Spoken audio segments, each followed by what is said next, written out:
hear me over the wind. That's the Rodan Hotel. Coming down here into the Rodan car park. Get the youth hostel up there. And the path goes through the car park. Through the barrier here. Right to the hill on the left. But you make the choice. I think the roads lead to Romans.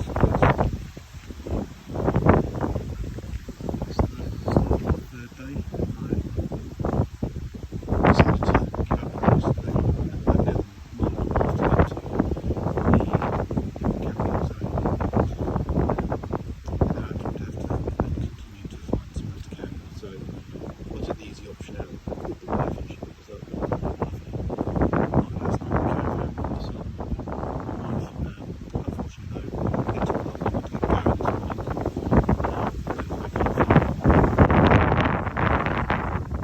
this morning. Later my plans today, but we'll see how far we get. I don't expect to be getting too far. I'd like to get to the highland spot, but I'm sure that's out of the question. Let's see how far we get. It's the second time I've seen people with some camera equipment on the walk in the last couple of days. I might have a big heavy pack on my back, but at least I don't have to carry that sort of camera equipment.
So when you get to this beautiful Ben Lomond cottage, you know you've only got another mile and a quarter to get to your, or the end of the camping van, depending on what time of year you're in. So this one way goes straight down there. Not taking that path to the right because that's a different hike. Good luck running Romans. So we continue. So we're continuing on down by the lock. We're going to be saying that a lot over the next couple of days, I expect. And now we've got to Tamagun Lodge. I believe that's how it's pronounced. It's kind of spelt slightly differently. Tamagun, I would say, but it's pronounced Tamagun. And then we are up this hill through those gates, and eventually, if you go on long enough, you'll get to the end of the camping restrictions. So, and then shortly after that, you get to the divide in the high and low route for the West Highland Way. So I expect I'll bring you in there. See you in a bit. So as you go past Tamagun Lodge and up the hill, you'll be going under about 5 or 6 what can be described as iron barrel arches. I suppose it's to protect any vehicles that come underneath from the overhead power cables. But as you go past those, you come down this hill, and temptingly, at the end of a long day, is sort of an open green bit here. Ironically, yes, still inside the no camping zone. So past this sign and onward, you are free to wild camp, which is where I was meant to have been last night, but I failed. So we will see how far it takes to get to the first camping pitch. See you in a bit. So the first camping spot was only 100 yards or so past the sign that I showed you earlier, but it wasn't really anything to speak of. It was on the side of the track, quite stony, so it was not much to go for really, and there was nothing else. And now I find myself here. I believe this is the crossroads, as it were, for the high route and the low route for the West Highland Way. Obviously down there is the low route, and this track is the higher route that bypasses the harder bits. But if we see the sign there, it does say West Highland Way is off to the left, and it's not signposted to carry on. So it would say that West Highland Way really only has one route, which is the low route. However, you do have to take into account your abilities, because it is a challenge, the low route. It's no word of a lie. The high route is simply this track, and it just goes up and on to get to the top, and you come down the other side where it joins up with the low route. Oh. Hi. Hi there. And we have a brave lass doing the low route. That's the first for me. I've not seen someone do that before. Well, hopefully she gets on well. Well, if I meet up with her again, I will update you. See you in a bit. So this is the low route, which is a bit of an incline. If I keep my phone vertical, you get a nice view of the lock.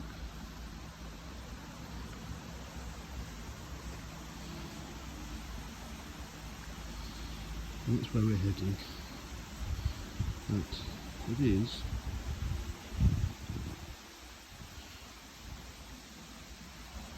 quite decline. I wouldn't have minded seeing how she did on the bike, but she hasn't come off yet, so she's obviously a very capable cyclist, unlike me. Anyway, I'll show you the next bit. So that's where we've just come down. That was just after those steps I showed you. Again, some more lovely waterfalls.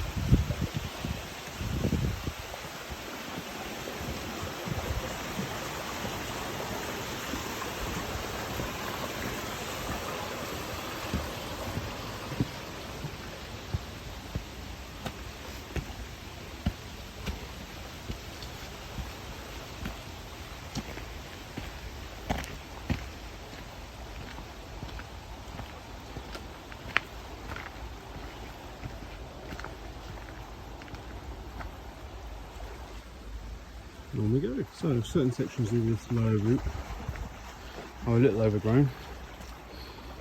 It's not very difficult underfoot, but say the bracken and thorns sticking out can make it a little uncomfortable at times. So it's not difficult underfoot at the moment. I think that bit comes later.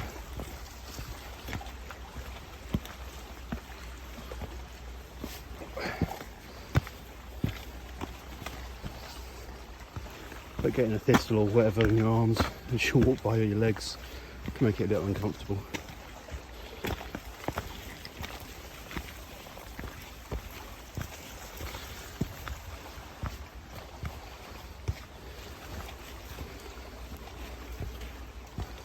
So I'm not sure how you cycle this, but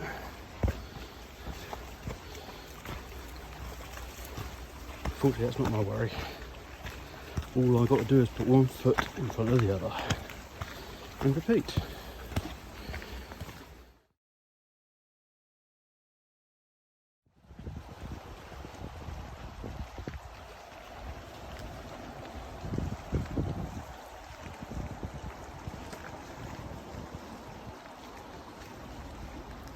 There's the path down there.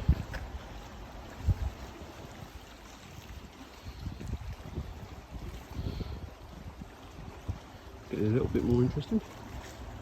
So I thought this would be a different perspective. Look where we come from. Over a lock and a tree. And then you get confronted with some steps.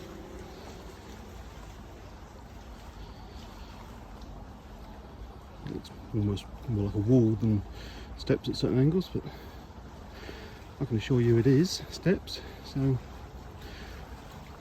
I'll just have to catch my breath and climb up them.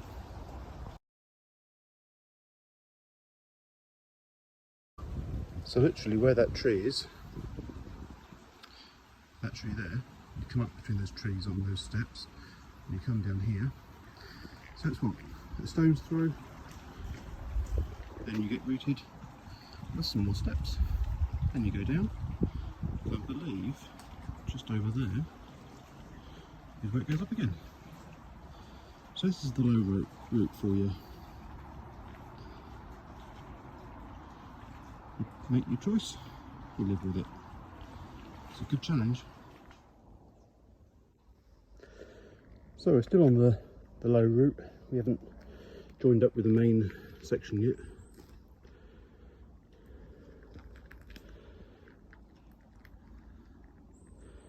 Just thought this was a attractive spot to give you an update.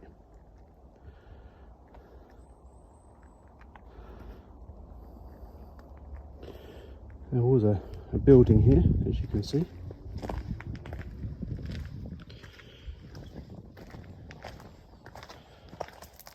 Not sure what they would have used it for, but whether it's for livestock or humans.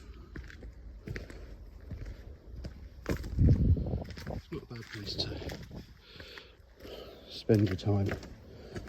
Can't imagine it would have been an easy place to live, if that's what it was for. Maybe it was an inn on the way.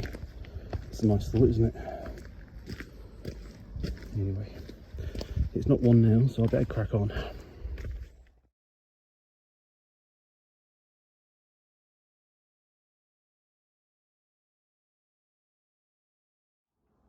So here we are, just coming to the end of the low route, as it were, for the West Highland Way. Joins up here with the high route, the unofficial detour, as it were, for the West Highland Way. They join here where I'm stood at the moment, and we head off downhill, just down there. If you're going north to south, this would be the sign you'd be greeted with. But as I say, you can do the high route, but it just looks like that all the way. Level, left to right as it were. It's all uphill to get to the top, and it's all downhill. So easy in some ways, more difficult in the others, depending on what you like. But I will bring you on later on.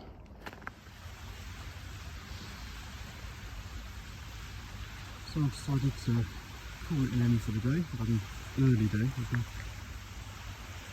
really not that much difference at all today. But my feet were feeling a little bit sore. No blisters, nowhere near any blisters, just winding for the feet. So the soles of the feet were feeling quite bruised. So I decided, as soon as I had no reason to rush, I found this lovely spot. Unfortunately, people have had bonfires here before, so it's a little bit of a mess. But it's right by the rock, so I can go for a swim. There's a stream just here, so I can walk up the side a little bit and get some water and filter that. for tomorrow. And that means I've got another easy day. Hopefully tomorrow I'll either get to Doombottle or to Benglace Farm, either way. So that's 6 miles today, and it'll be about 6 to 8 miles tomorrow. So yeah, easy days. Right. If there's any beautiful sunsets, I'll bring you back. Otherwise, I'll see you in the morning.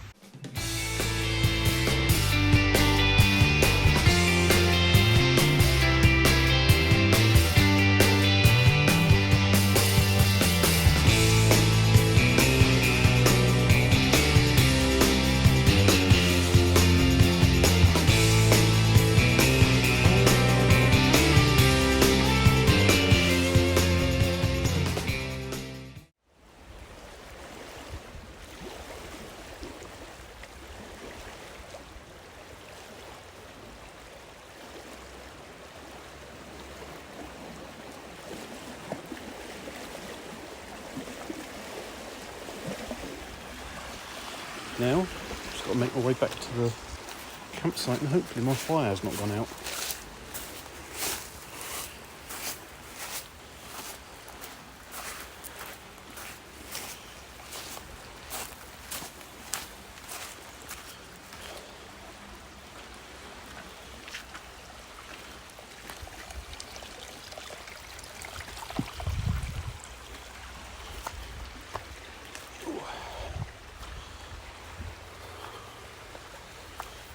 Looks like it's doing okay. That should warm me up. This is my camp for the night. And that is the West Highland path.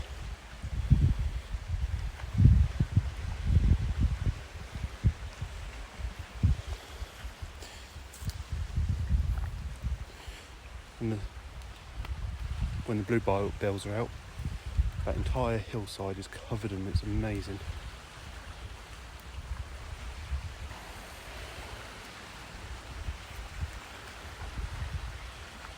There isn't many finer spots that you can choose.